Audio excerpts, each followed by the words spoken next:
go wrong way. We all ascend in the right way. My name is Debbie Keith. I now live here, but I used to belong to Unity of Fredericksburg, Virginia. Wonderful. Isn't that where you just were, honey? At Unity of Fredericksburg. Did you see her when you were there?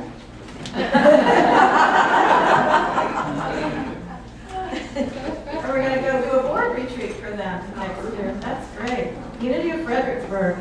So anybody else? Anybody visiting for the first time? Okay, so we are all taking a deep breath together on this beautiful day, and we're going to listen to the words of our daily word, which, for you Unity trivia people, it was 90 years ago on July 2nd that the daily word was first published. Okay? So we've all been saying it's been around about 100 years, so we now are corrected by the mothership, who put it right into the daily word. So July 2nd was 9 years. So today, July 6th, let's take a deep breath and we read our affirmation together. I choose thoughts that produce good. So that's what we were just talking about with the kids. We need to teach the kids this because we all have it, right? So we need to let the kids know how to do it. And that is, we're going to feel sadness, we're going to feel anger, we're going to feel disappointment, and at the same time we have the capacity to deepen into something that's more real, more divine, more true, more eternal. So, thoughts continuously pass through my mind. I pause for a moment and see them as captions on a screen. I notice those that are kind, loving, and creative. They are the foundation for positive action in my life. Healthy thoughts create healthy habits. If I am having hopeless or hostile thoughts, I refuse to give them any power. Let's take a deep breath on that. I notice these thoughts, but I know they are not the truth of me. I open to God's healing energy to relieve any fear behind the negative thinking. I affirm, I open my mind to spirit, and I'm illumined by divine ideas. Life-affirming, spirit-filled thoughts create positive energy in all areas of my life. As I choose loving and creative thoughts, I witness the good that results. And from 1 Corinthians, I will pray with the Spirit, and I will pray with the mind also. You know, there's that scripture that says, be ye transformed by the renewing of your mind. And that's what we talk about a lot here at Unity.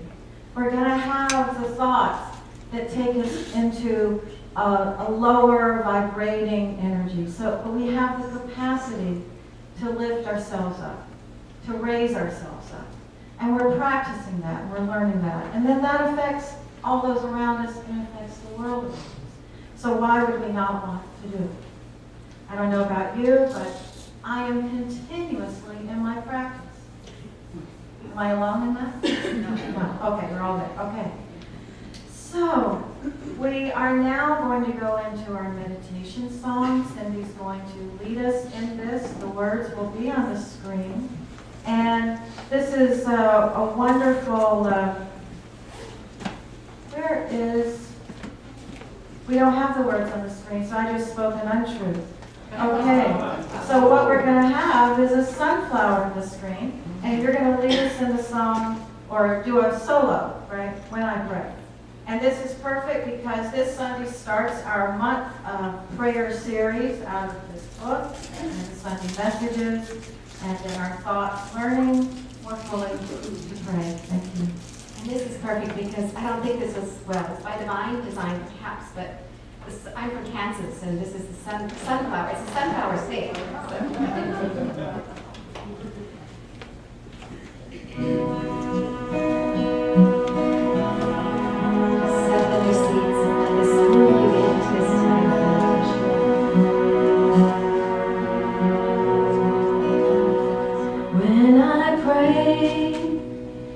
I feel my heart go deeper, my heart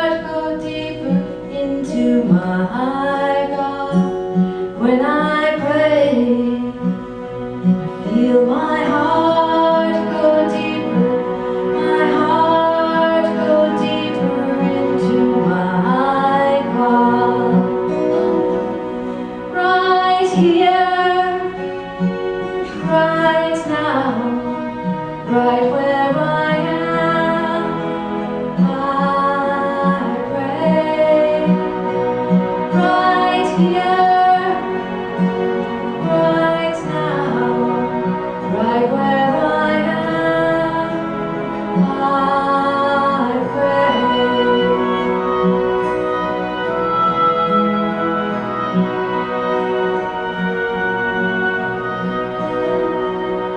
When I pray, I feel my soul go deeper, my soul go deeper into my God. When I pray, feel my soul go deeper, my soul go deeper into my God. Right here, right now, right where I am, I pray. Right here, right now, right where I am, I pray.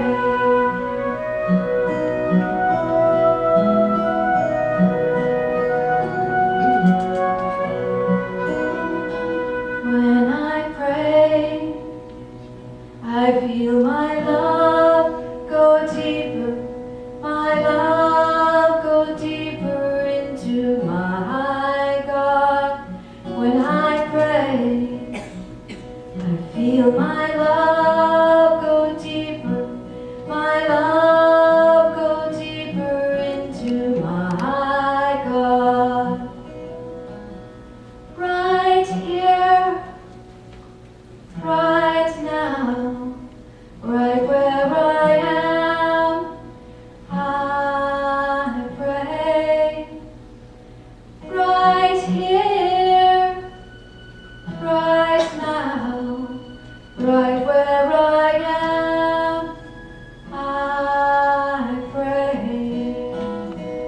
Right here, right now, right where I am, I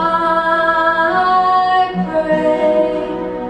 Right here, right now, right where I am, I pray.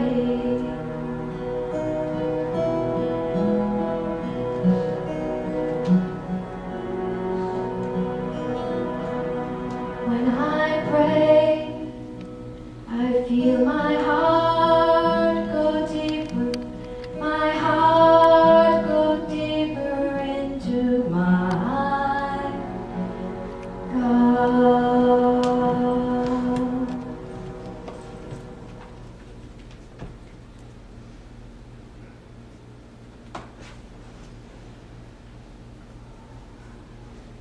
We allow ourselves now to take 3 conscious healing breaths.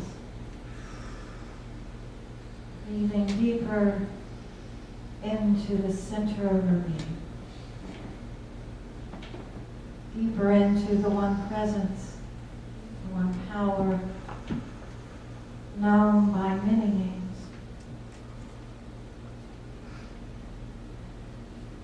We deepen more deeply into this presence that we know as God, Spirit, Divine, Kingdom of Heaven. And as we breathe deeply, we allow our hearts to open, allow our minds to open, to receive what our divine is telling us in this moment. The insights, the awareness, the wisdom that comes to we also open our hearts and our minds to be the givers of this consciousness, givers of peace, forgiveness, love, the presence of healing. If we are only giving, then we're not getting the fullness. And if we're only receiving, again, we're not getting the fullness. So today we open our hearts and our minds to the fullness of this one presence, this one power.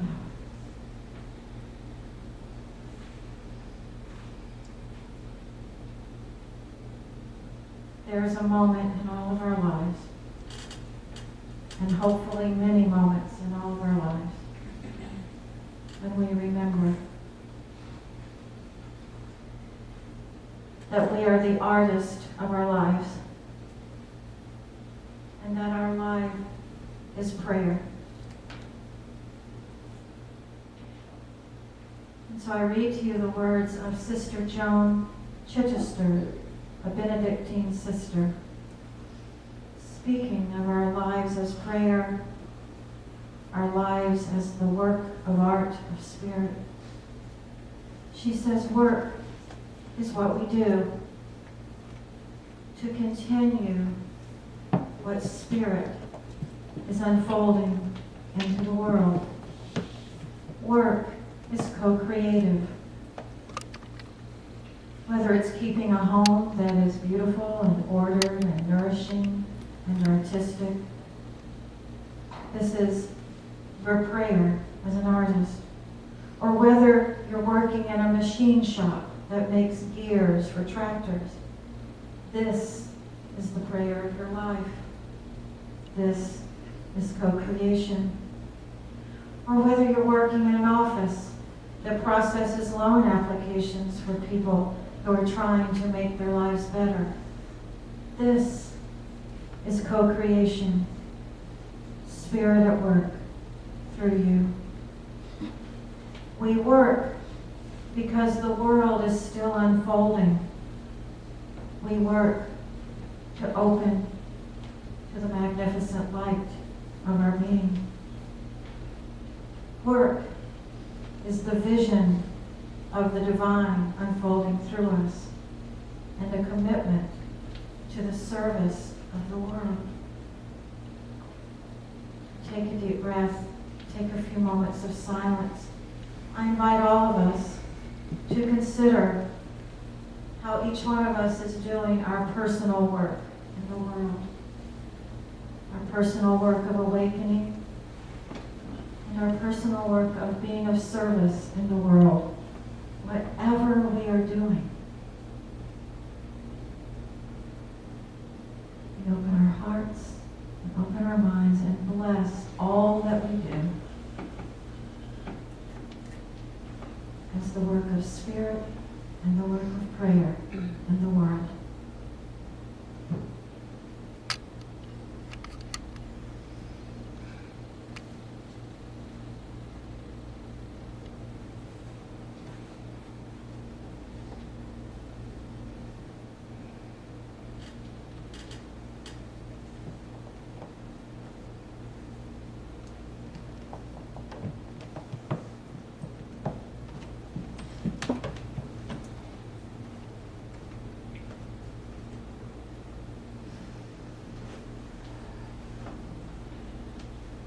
Whether we are preparing a meal, writing an email, speaking to our neighbors, driving,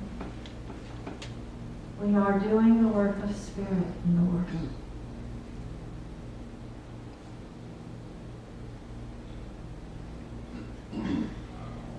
And right now we open our consciousness of prayer even more deeply and thinking of those that we are holding there. Those that we're holding in prayer in their time of healing, their time of transitioning, their time of awakening, their time of remembering. If you would like to speak their names out loud, I ask you to do so now.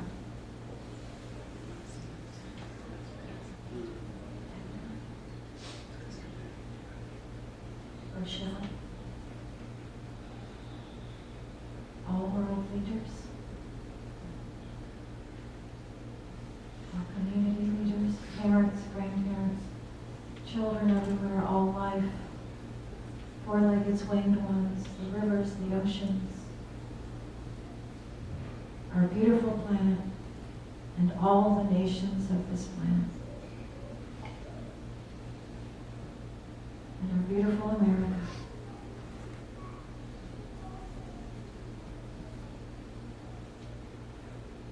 Take another deep breath. And we say, so it is, and so we let it be. Namaste. And let there be light. There it is. There you are. So here we are talking today about divine identity. And just to take a little survey, how many of us, can y'all hear what I'm hearing? Just to take a little survey, anybody here besides me ever feel like you slip out of divine identity?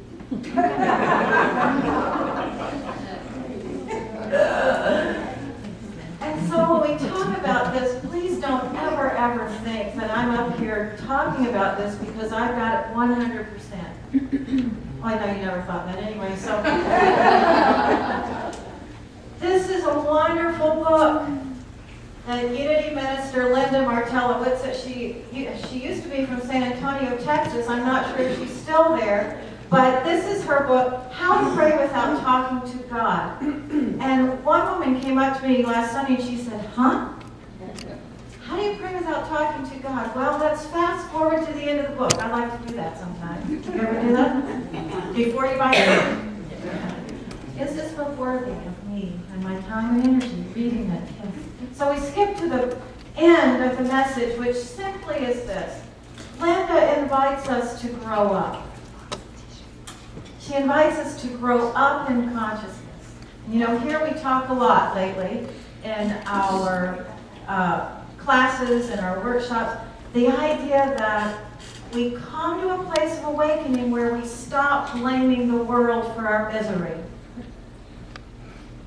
But what will we do with our time and our energy? What will happen to soap operas? What will happen to TV news? What will happen to political debates if we stop blaming each other for our misery? Oh my, we'll have to come up with something else to do with our time and our energy.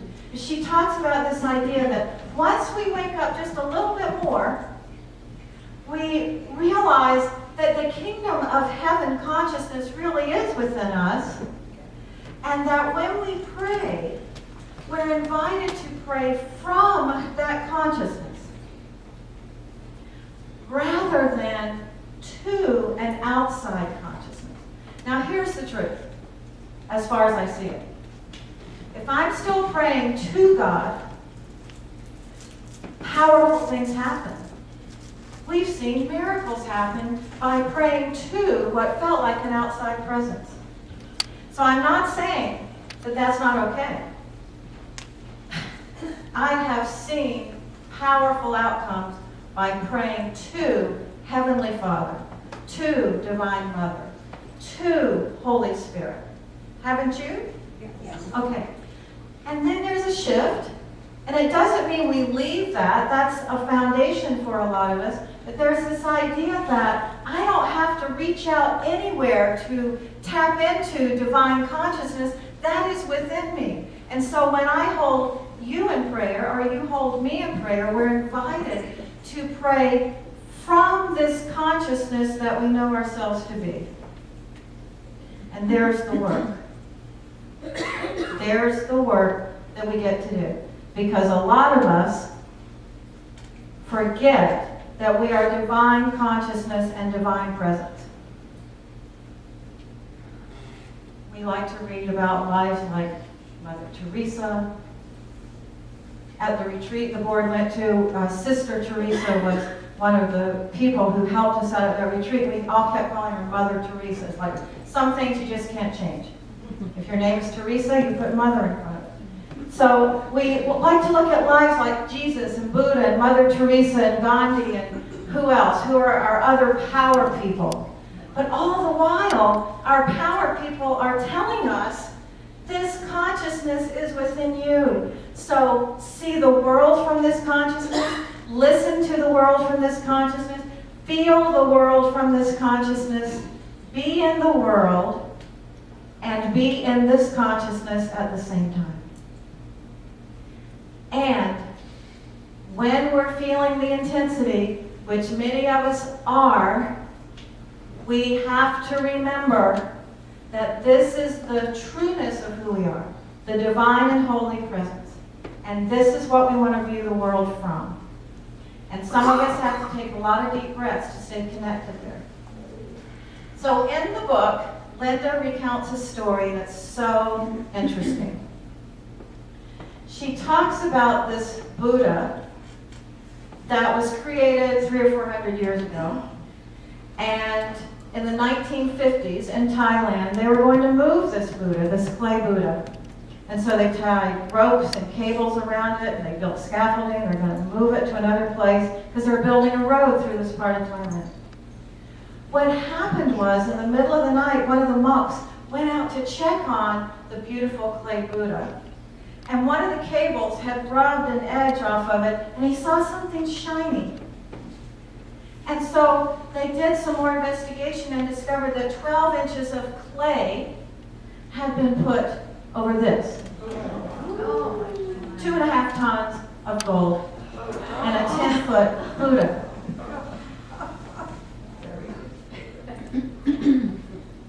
Okay, I want you to breathe into what you just felt. You should have seen your faces. And that is a taste of what we tap into when we remember that the divinity is who we are. We cover over our divinity in so many ways. And it was great having a clay Buddha. It was great having a clay 10-foot Buddha. But some of us get so trapped into the personalities that we create that we forget there's a divine identity in us, available to us, on the ready to express through us. But there's some work to do. They had to chip away 12 inches of clay. And when we talk here about doing the work, we're talking about removing, simply removing, or simply allowing the divinity to shine through, or chipping away at that which keeps us from letting the divine shine through. Does this make sense to you? Yes. Charles Fillmore said, "We are all in our personality wearing the mask that conceals the real, the spiritual I am." And some of us feel like we have to do that to protect ourselves.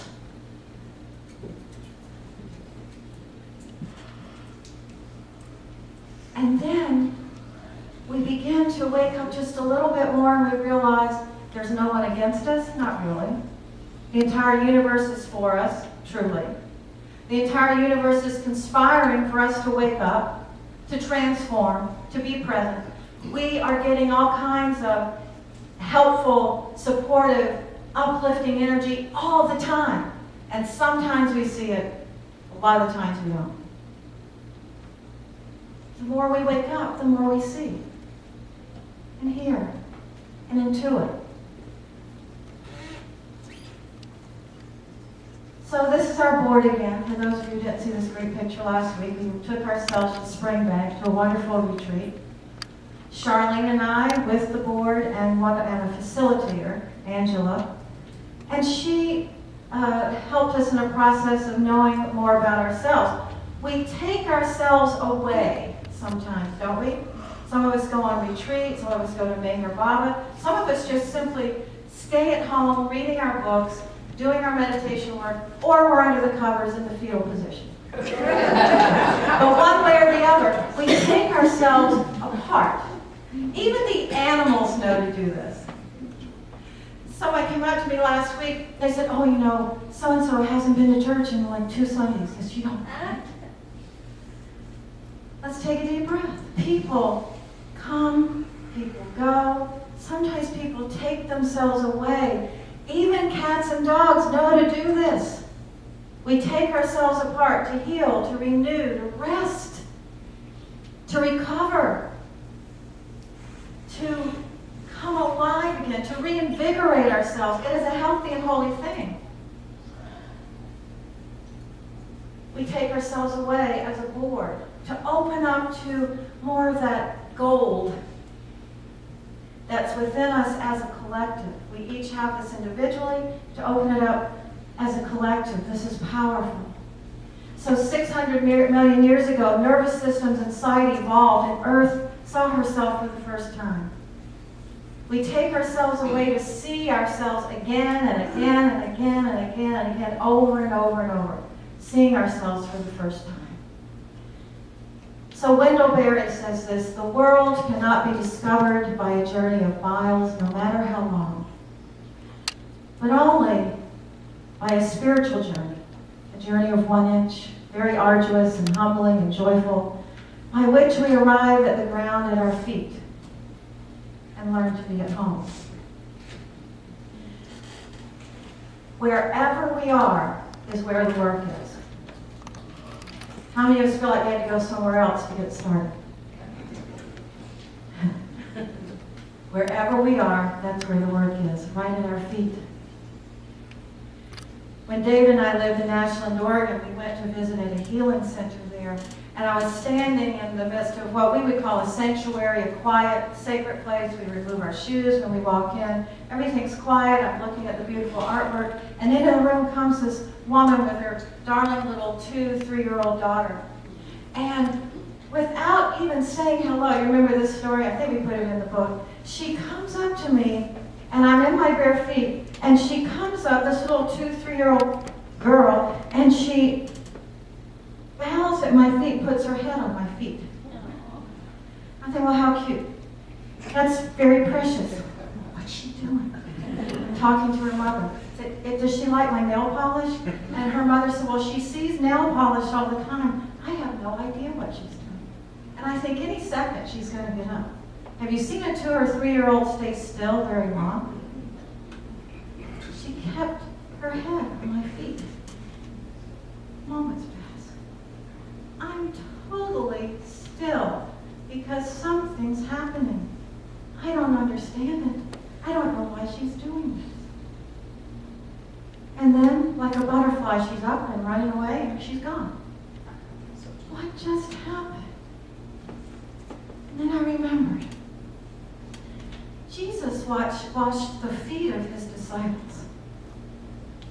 And for a moment, I had a visitation. We can call her an angel, we can call her a saint, we can call her an awakened being in the body of a 2 or 3-year-old. But she saw something in me that I had not even allowed myself to see. And I got her. Oh my God. We're all sacred beings. We're all the magnificent, precious, holy one. And for a moment, she might not have ever done that again. But for that moment, she felt, saw something, and for that moment, I let myself receive it. I let myself receive this idea that the divine is the trueness of who we are. So I want you to imagine a precious being of light. In whatever form you choose that to be, just imagine right now this being pressing their forehead to your feet. It might be your beloved four-legged, your cat or your dog. It might be a child. It might be a grandmother, a grandfather, an ancestor, a one who represents the presence, the one presence for you. Imagine kneeling at your feet, pressing their forehead against your feet, and noting and acknowledging respectfully and lovingly your divine identity. Imagine that. And these visitations come come to us like butterflies. They come and they go. And then we'll say to ourselves, did that really happen? What was that? What was that? To receive a visitation that acknowledges our divine identity. Because this is who we are. And we allow ourselves to receive it. And when we do, then we can transmit it to somebody else. So let's take a deep breath. And we open up our hearts and our minds to the ground at our feet today as the sacred visitation of Cindy. Tell us something about what's going to be happening. So I do this workshop, The Heart of Healing, at a lot of different places, but I've never before done it when the message was so entirely aligned to what it's about. So that's so perfect. It's so perfect to be here today. Everything that happened before she was talking, the Lord's Prayer in Aramaic, that whole idea of moving into that space of divinity, of letting all that other stuff fall away, that's what it's about.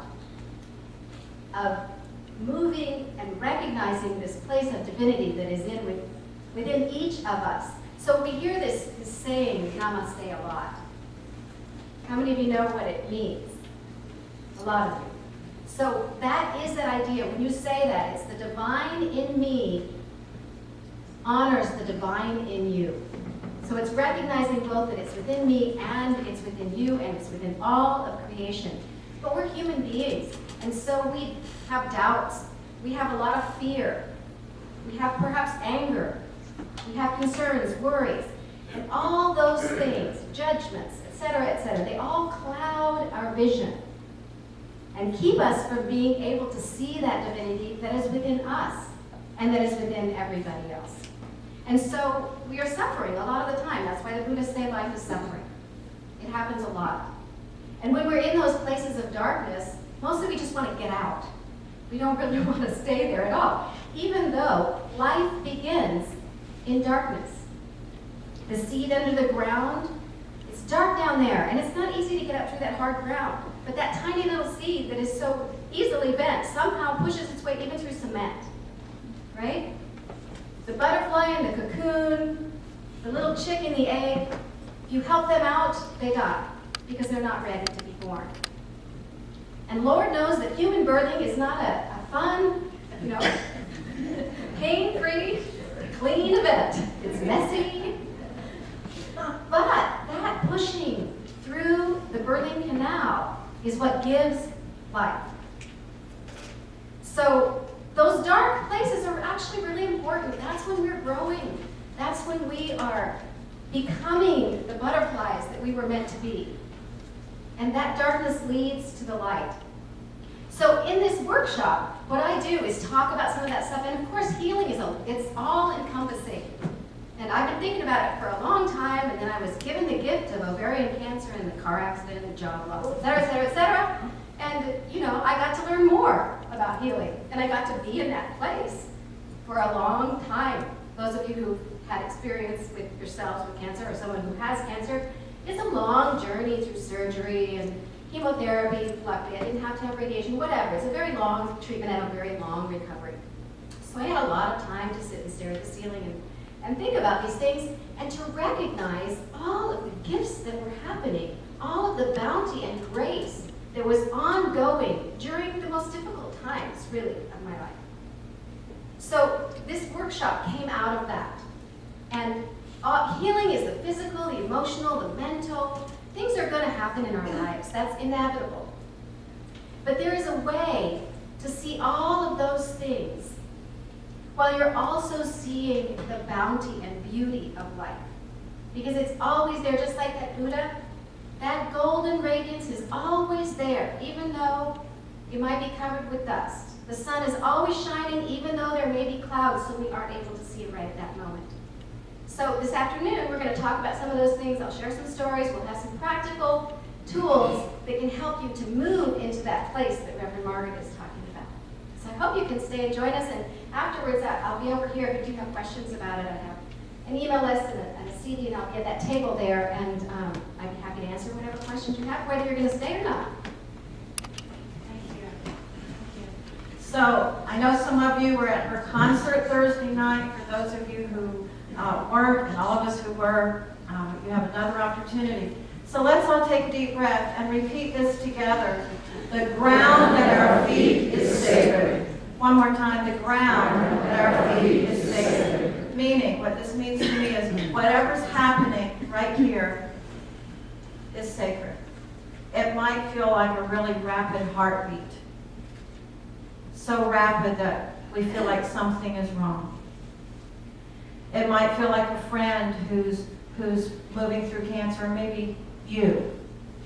It might be loss of job. It might be loss of relationship. It might be saying goodbye to the physicality of someone who you love and adore. Whatever's going on right here is sacred. Miss Cindy said sometimes we just try to race through it, and then we miss the divine at work right here, right now, no matter what. So, this is not Dancing with the Stars.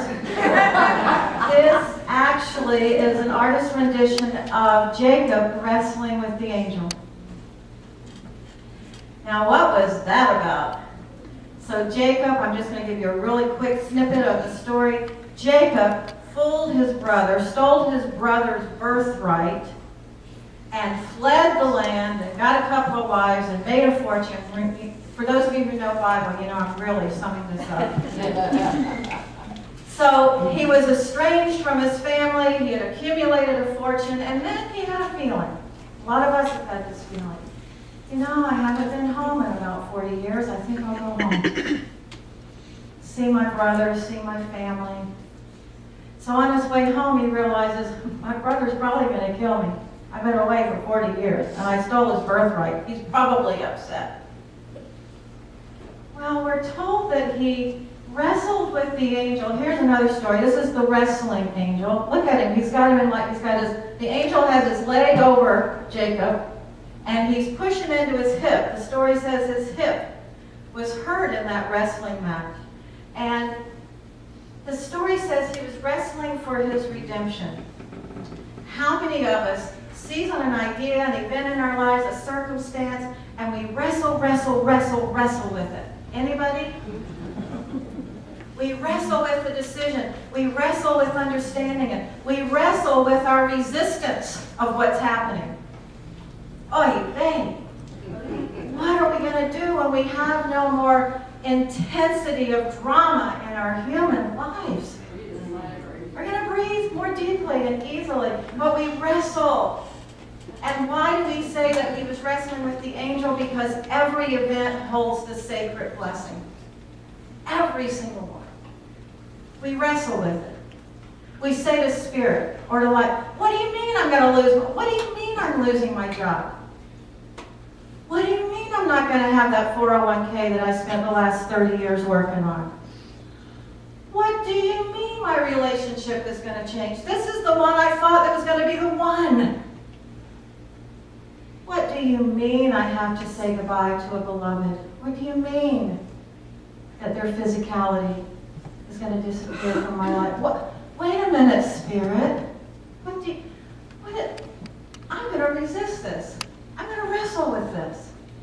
How many of us just this week wrestled with something that we didn't feel comfortable with? This morning, an hour ago.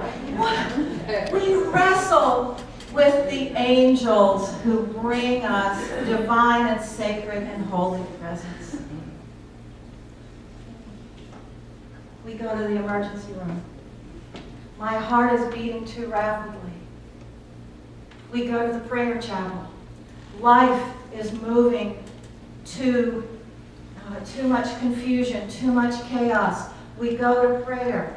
Life takes us to our knees. We open our hearts and minds. We look for the sacred at our feet. The way I say it sometimes is, God, what are you up to here right now? And I speak with God as if God is out there. God, what are you up to? And then I breathe, oh, wait a minute. I have this divine and holy receiving system. I can receive the awareness of how divine's moving in my life. It's right here. I can tap in to the answer and the awareness. So again, Linda says in this book that we're going to be using in the prayer class, every child must grow up. And we don't say that in a mean way. Did anybody ever say to you, oh, grow up? Linda's saying, grow up into this consciousness. Some of us seeing it as going deeper. She's saying, grow up into this consciousness, evolve our understanding of God, meaning, if this kingdom and presence is within you, then why aren't we tapping into it? I'll wait till we come up with an answer. No, we want to tap into CNN. We want to tap into Dallas. Or, what's a more recent one? Arches from the Black. We tap in. We tap into our own human dramas.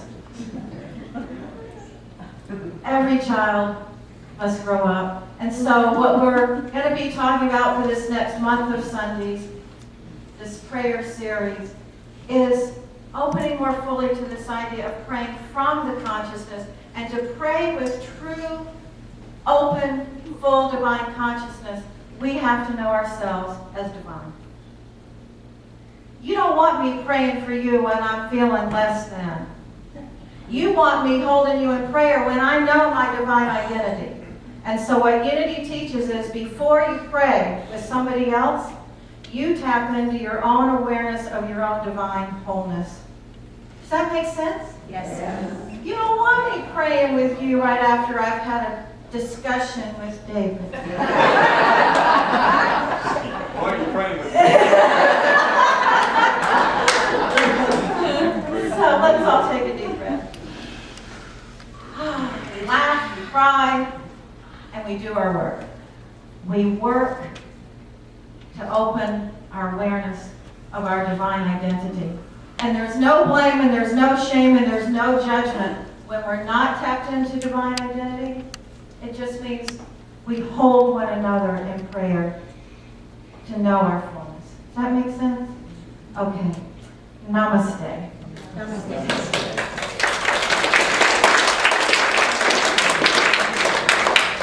Okay, y'all.